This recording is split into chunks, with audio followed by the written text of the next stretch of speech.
Good morning and welcome to the Highland Waves podcast, coming to you from Marshbrook Studios, situated on the bank of the world-renowned Margaree River in Cape Breton, Nova Scotia, Canada. At Highland Waves, we feature stories about the people, the places, and those who come to visit us here in Inverness County. I'm Pat Wall, your host. With me in the studio this morning is Mr. Colin Murray, angler, former angling guide, conservationist, and currently a Department of Fisheries and Oceans Canada Conservation Officer. Welcome to Highland Waves, Colin. Thanks for having me. You're very welcome. I will correct you though, it's a fisheries officer. Is it? Fishery officer, yeah. Okay, is that changed? Nope, we've been fishery officers for quite some time now. Okay. Just a different name than, we are designated under the Wildlife Act to be conservation officers, but Okay. our name on our badge is fishery Officially, officer. okay. Yep. Thank you for that.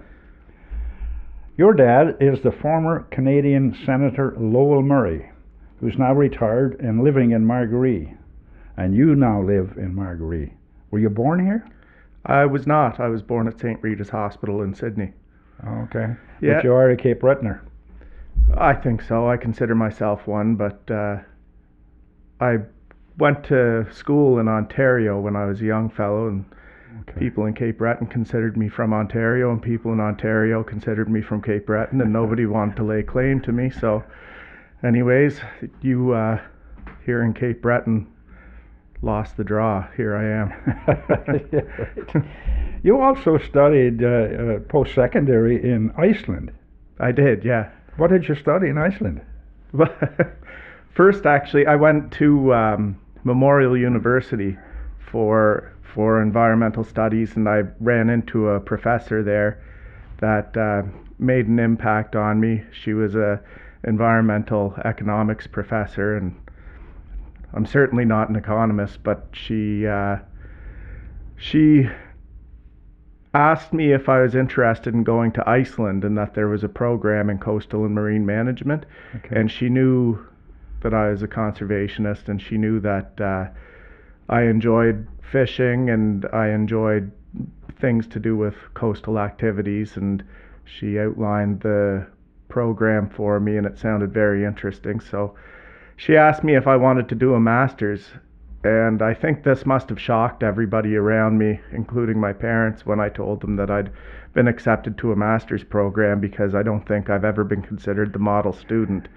But off I went to Iceland, and I landed in Reykjavik and wound up in a little place called Ísafjörður, which is hard to pronounce, so my friends affectionately called it's a four-door. So this was just on the pretty much on the Arctic Circle. Okay. Great place for the Northern Lights, great place for summer and winter activities, but you have to take a bottle of vitamin D with you, because it's dark all day in the winter time and it's light all day in the summertime. And what a place. So to your question, I guess I'm rambling a little bit, but I studied coastal and marine management. Okay. What was it like living in Iceland? Compared to... I miss it. It's a a wonderful place. Yeah, it's when you picture dark days in winter, you don't picture the vibrancy that's going on in the community that surrounds you. If you integrate yourself in that community, for example, you go help a farmer herd sheep, or tend to a rock wall or something like that, they really accept you into the community. At the time I went, there was a large tourist problem, I guess. They had quite a few tourists that kind of bumped up the crime rate. But at the time I was there, they accepted me into their community, and it was fantastic. It was vibrant in the winter time. There was festivals. The first day the sun came up, everybody had pancakes, stuff like that. Okay. That made it really fun. Did you do a lot of angling while you were there? Yeah. You know that. Is there, I don't know much about, I've never angled in Iceland, but what type of salmon do you get there? Do you get a large run of fish, like big fish, or are there, you know, mostly grills, or? It's like Newfoundland and Labrador. The salmon runs there are all different. It depends on the river. Some rivers have great big salmon. Some have grilse runs. Some come at different times of the year. I was mostly a trout angler when I was there and an Arctic char angler. Okay. The salmon rivers were more privately owned, like you get in New Brunswick. Oh, I see. Okay. And not that you couldn't angle for salmon, but I found pleasure angling for brown trout because they're massive there. Is that right? Okay. Yeah, there's a lake there called Lake Thingvellir, if I'm pronouncing that right, and it's a lake that there's a national park there. It's where the two continental plates divide, and there's a big rift down the middle of this lake, so you feel pretty epic fishing there. Okay. And if anybody wants to Google the fish that come out of there, they look like dinosaurs. The brown trout look like absolute dinosaurs. They even have a different face to them, you know. Really? And they're very fun to fish. What about brook trout, like we know them? Are there brook trout there as well? Nope, there's Arctic char, which are in the same same family. family. Yeah, as we know, brook trout aren't exactly trout. They're in the char family, but there's Arctic char there that they call bleikja, is the Icelandic word for Arctic char, and I spent some time chasing them as well. And there's great fishery there for them. My favorite fish smoked. Oh, yeah, I was making fish cakes out of them. These little pink fish cakes. I went through a lot of dill. The natural world seems to have been a constant part of your life. What inspired you to become a fishery officer? I don't know if I was destined for it. If you asked me when I was 10, I didn't know what I was going to be. But I knew that I wanted it to be outdoors.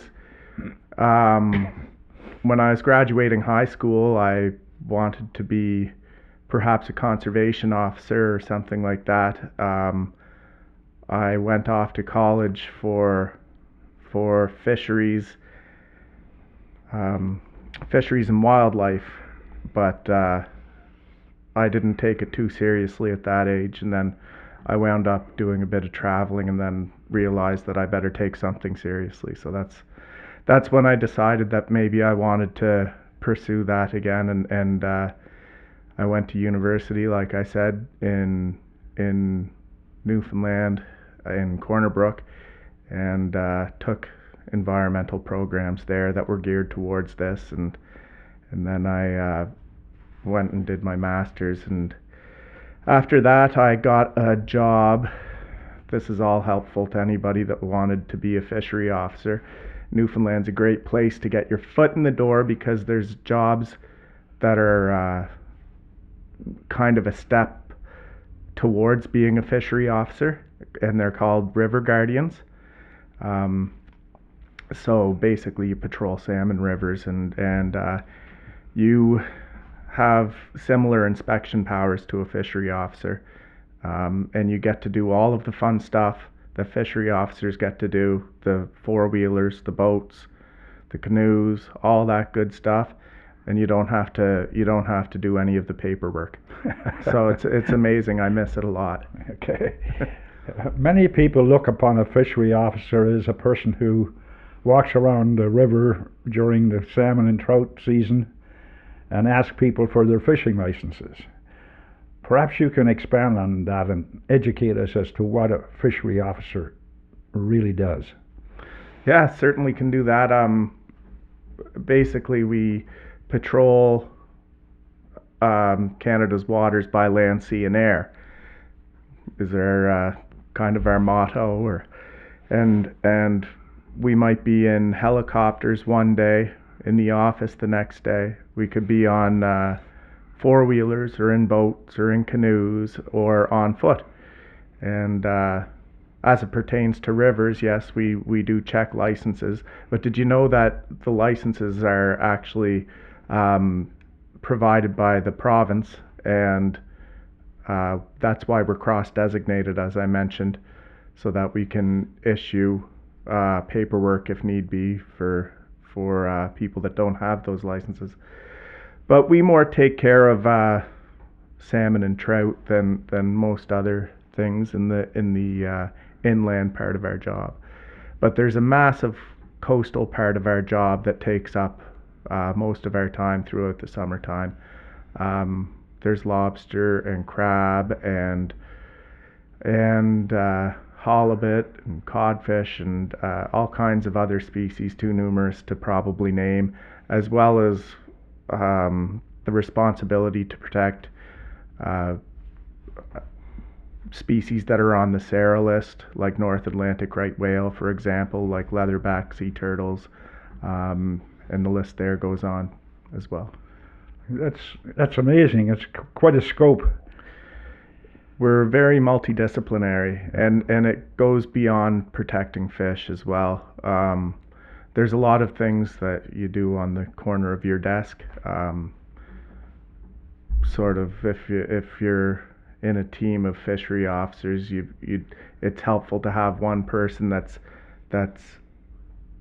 excellent mechanically, that can look at boat motors and ATVs and stuff like that, fix them. Maybe there's another person that's organizational skills are great. Maybe there's another person that's got the ability to drive great big trucks and trailers, and they're good at that. So it's a very multidisciplinary career. Are you on call 24/7? No, there is the ability to be called up and sent to work, or I can be deployed to different areas as well if there's the need for officers. Okay. But certainly it's a responsibility there, but I can't say that I'm on call 24/7. Okay. What education is required to become a fishery officer? Excuse me. So there's several avenues in. You certainly don't need to go to Iceland and get a master's. That was probably overkill, but I just wanted to go on a year-long fishing trip, and that was an excuse for a visa, I guess. So to be a fishery officer, you can get in with an acceptable combination, they say, of education and experience, and one can compensate for the lack of another at times. So generally 2 years of post-secondary plus an acceptable level of experience. And I think it's helpful to stress the experience side of it, because it really helps to get officers that know their way around a fishery. For me, it was a hugely steep learning curve. I come from, a salmon conservation background. I knew all the sports fish. I knew all the lures. I knew all the line types, whether it was sinking line, floating line. I knew, everything about that side of it. But when it came to understanding, for example, the crab or halibut fishery and the intricacies of them and the different types of licenses and the different types of gear and the gear restrictions and the North Atlantic right whale implications and the new gear that's coming out and the different areas and the different culture behind the areas, and it's such a steep learning curve while you're also trying to learn all the legislation, all the regulations, the acts and everything behind them. It's incredible. It's an incredible challenge to try to take all of that in while you're in training. So somebody that has that experience, that have perhaps fished in the past with their father or grandfather or family structure, that's hugely beneficial to a new fishery officer, because they've got a pretty big head step there.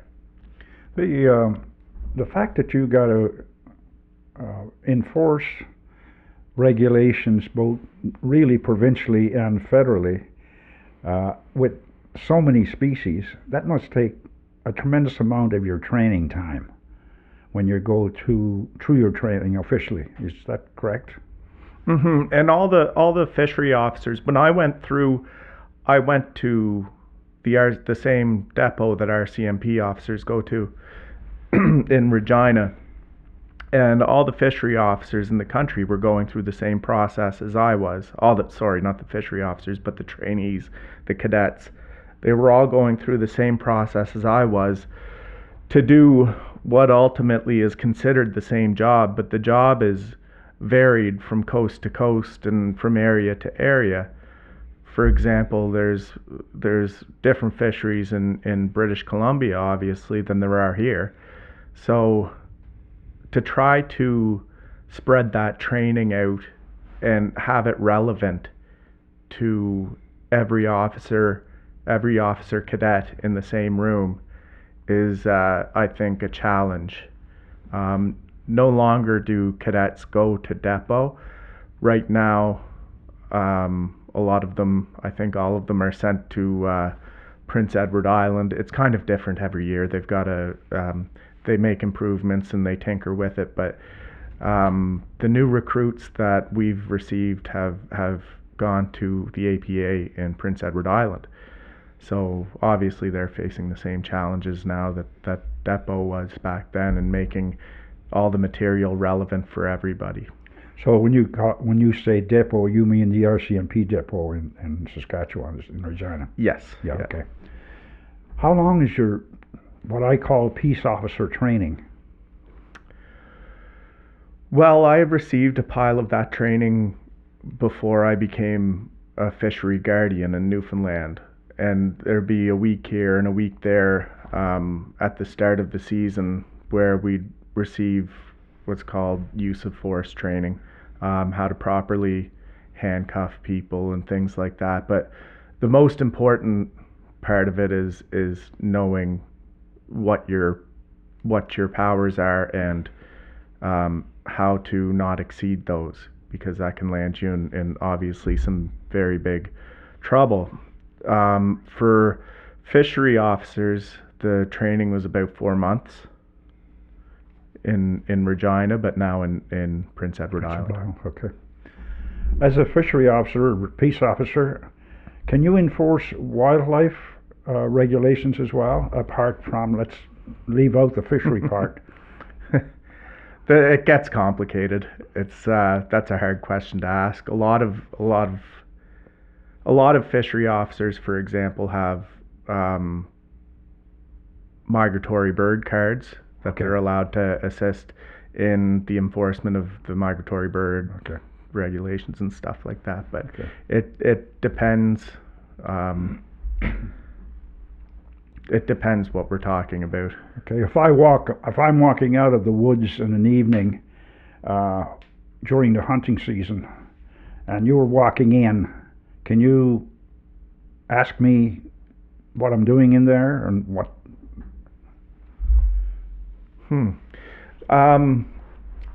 I think I could, considering that there's probably streams in the woods. Yeah.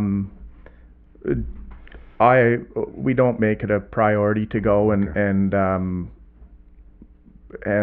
try to extend into deer hunting or anything like that. We've got our hands full enough as it is. I would imagine. So we do have a good relationship with the provincial enforcement around here that we can work together on things. Yeah.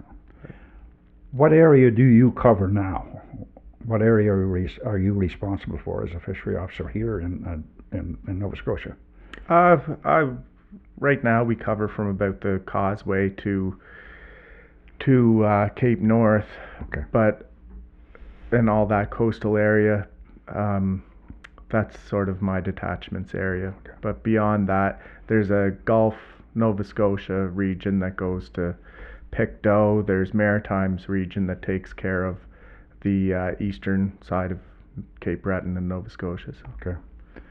How do you balance enforcement with building positive relationships with fishers and local communities? personally, I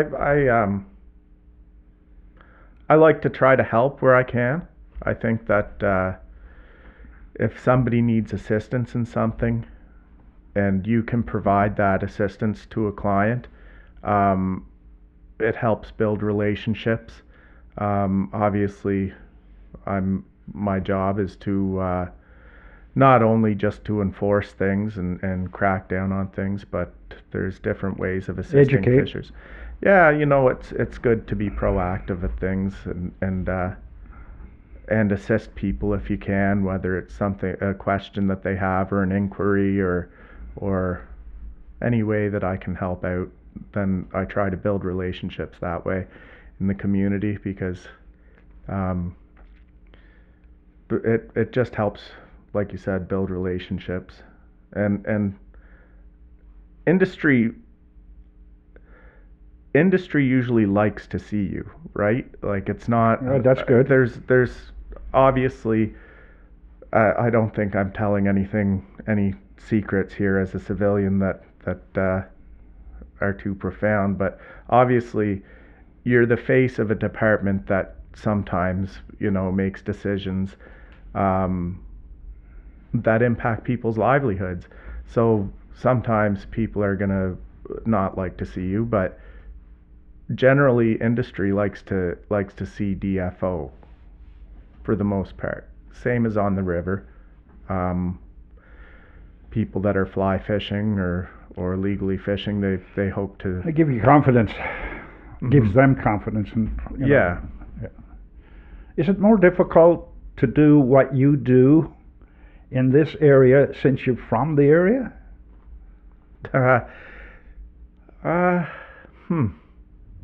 Yeah, yes and no. I mean, when I was doing similar work in Newfoundland, I think that I knew a lot of the people that I was encountering from day to day as well. I think the area is pretty good in the way that not everybody's a fisher, so you're not only known as the guy, there's that dude, the fishery officer dude. Yeah. I there's some of that, obviously, but a lot of the people I run into, they simply know me as Colin. They don't know me sure. as that dude.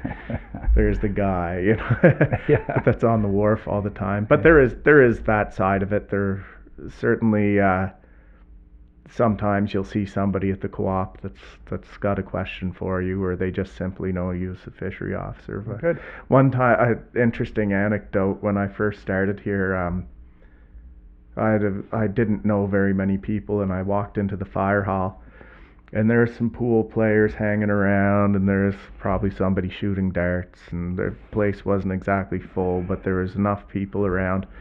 And just as the music cut, the bartender said, "Oh, you're a fishery officer," and the whole place turned.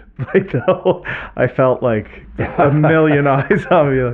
The whatever 15 people was in there, it was like I was being looked at by 1,000. They were probably all fishers who are associated with them. Yeah. Are there new technologies or tools that are coming along that are helping you in your job? Yeah, all the time. They get rolled out. I'm not the quickest to pick up technology. I need quite a bit of training on it before I'm proficient in it.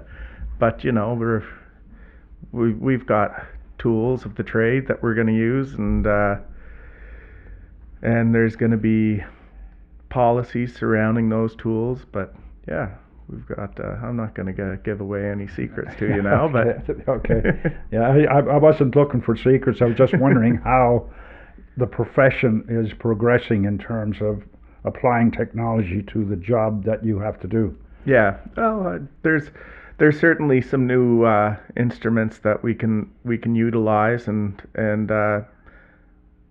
I'll say this: nothing beats the old stuff, though. You can't nail somebody with the new tools. Like, it doesn't feel the same as maybe sitting in the woods on stakeout, putting the time in, Yeah, exactly. But there's a lot of things that we can utilize now, and you've got to balance that with people's reasonable expectation of privacy and yeah, that's what policies and things like that are for. So what can people do, like anglers and commercial fishermen do, to help you help them in your job, and in that sense how they perform theirs? That's a good question.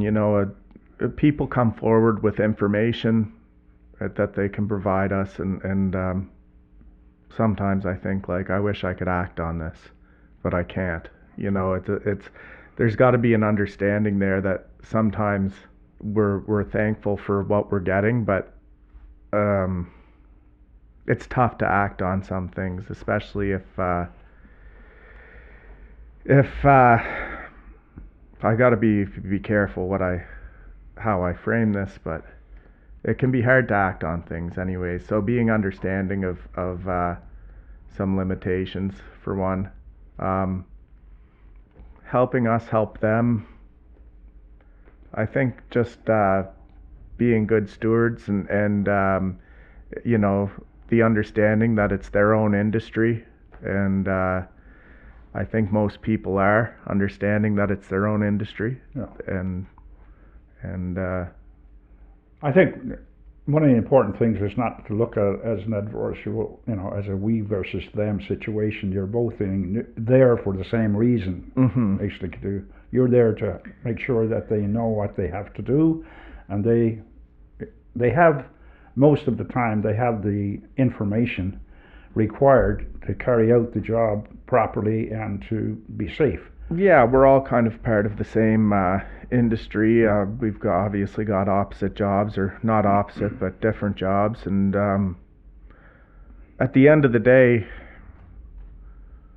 I'll say this: I hope that they're all doing well. Like, I hope that they have a safe, profitable season. I hope that the catches are good. I hope they go out and they find their resources in great shape. And all of those things are good for the community here. I'm not hoping that, they go out and they have a hard time finding fish, or that they, don't get what they came here for, or that, it's a dangerous job, what they're risking themselves for. I really hope that they have a successful season. But I have a job to do to make sure that there's lots more of those seasons in the future. Yeah, exactly. Yeah. What advice do you have for someone who wants to become a fishery officer?